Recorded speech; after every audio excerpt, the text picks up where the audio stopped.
नाही, हा पहिला मुद्दा झाला. दुसरा मुद्दा म्हणजे याच्यामध्ये अनेक गोष्टींचा सहभाग असतो.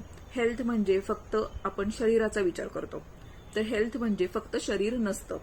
तुम्ही खूप फिटनेस फ्रीक आहात, तुम्ही खूप व्यायाम करताय, तुम्ही खूप छान डाएट घेताय, तुम्ही अगदी जे काही डायटिशियननी तुम्हाला प्रिस्क्राईब केलेलं डाएट आहे त्याच्याप्रमाणे मोजून मापून डाएट घेताय आणि तुम्ही खूप छान हेल्दीली अगदी तुम्ही सकाळी वॉकला 1 तास जाताय, तुम्ही जिम करताय, हे सगळं करताय.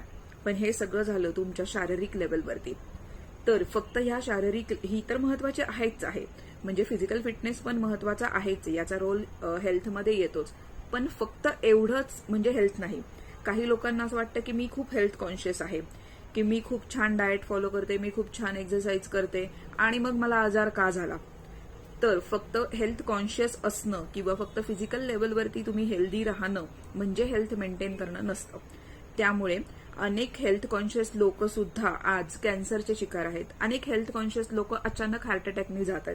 जिममध्ये कित्येक जणांचा हार्ट अटॅकने मृत्यू झालेला आहे. तर अशा